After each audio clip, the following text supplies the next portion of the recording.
Have you heard of the Pareto principle? The Pareto principle basically says that to achieve 80% of the results, it takes 20% of the effort. Today, I'm gonna teach you 80% of photography in 10 minutes. Now remember, 20% of the effort is gonna get you 80% of the way there, but it takes a lot more to really become a great photographer. When I learn something new, I like to look at it in its simplest form. I tell people, talk to me like I'm a 5-year-old. Once I have that basic understanding, that core knowledge, that like solid foundation of what this thing is, then I can build on top of it and really dig into the complexities of it.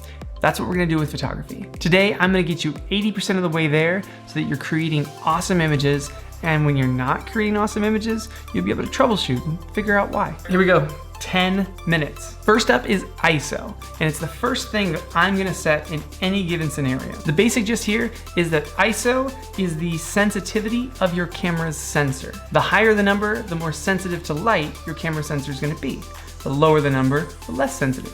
So you might be thinking, crank that ISO up. Well, I want lots of light. I want to be able to pull all the light. It's kind of the opposite actually. You want to keep your ISO as low as possible, because the higher the ISO, the more grain, the more noise, the more artifacts and weird funky things are in your image. To show how ISO works, I did a little test shoot of one of my favorite lenses. Here is ISO 100, here's 200, here's 400, 800, 1600, 3200 and 6400. This is a Sony a7R II, so just for fun. Here is 12,800 and 25,600.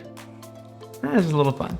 ISO is a big reason that camera body prices fluctuate so much. A cheaper camera might be able to go to 800 or 1600 ISO before getting really grainy and noisy, while a more expensive camera can go up to 3200, 6400, 10,000, and beyond, and still be pretty usable. In general with photography, you pay more to get more light. So outside where there's plenty of light, I'm gonna have my ISO at 100. In the shade, 200. Now when I come indoors, I'm gonna bump my ISO to 400, or maybe 800, 1600 even. On this camera, I think 3200 ISO looks awesome, and I'm at 3200 ISO on this camera a lot. So remember, ISO is your camera's sensor's sensitivity.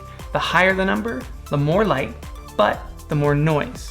So keep your ISO low. Next up is aperture. Aperture is the size of the opening in your lens. This one is simple, and you can actually see it happening. Your lens has blades inside that actually open and close to create a smaller or larger hole. That hole size is your aperture. Now this one's a little confusing because the smaller the number, the bigger the hole and the more light comes in. The higher the number, the smaller the hole and the less light comes in. And you'll see this number written in f-stops. Don't worry why it's written like that, it's a math thing. I'll probably get into it in another video. Cheaper lenses that might have come with your camera, like the Canon 18-55 kit lens that comes with a lot of Canon cameras, it goes from f3.5 to f38.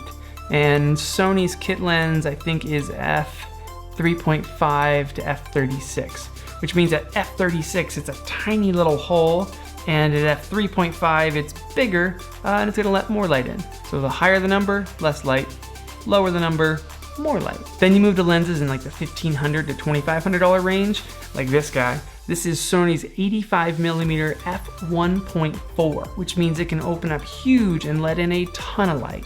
So with aperture, the lower the number, the more light there is. The higher the number, the less light there is. But aperture mainly controls depth of field. So I kind of want you to forget that first part about aperture. Understand that that's how it works, but this is how we use it. Depth of field is super simple. It's basically how much is in focus in front of and behind the actual spot that you focused on. And here's where it gets simple. The lower the f-stop number, the smaller the depth of field. The higher the f-stop number, the more depth of field. So here's that shot of my lens again. This time on a ruler, so you can see the depth of field. The first shot is at f1.4. The second shot, f2, f2.8, f4, f5.6, f8, f11, and f16. You can see how as the aperture number went up, the depth of field did as well. In any given scene, the first thing I'm gonna do is set my ISO based on the actual scene. The second thing I'm gonna do is set my aperture based on my subject. If I'm shooting one person for a portrait, I'm gonna go really low with that depth of field. I might shoot at f2 or f2.5. But if I'm shooting a group of people, I'm gonna crank my aperture up a little bit, maybe somewhere in like the f3.5 to f4 range, because I need more depth of field to make sure that everyone that's in that line is in focus. Then if I'm shooting a landscape where I want the tree in front of me and the mountain in the distance all in focus, I'm gonna go up to f16, maybe f22, something where everything is gonna be in focus and there'll be nothing blurry. Those like super tack sharp landscape images, usually somewhere around f16. So to recap, aperture is the size of the opening in your lens. The lower the f-stop, more light, higher the f-stop, less light. But remember that aperture controls depth of field, which is way more important in creating an image. So low f-stop, small depth of field, higher f-stop, large depth of field. Pretty simple, right? Last up is shutter speed, and shutter speed is super simple.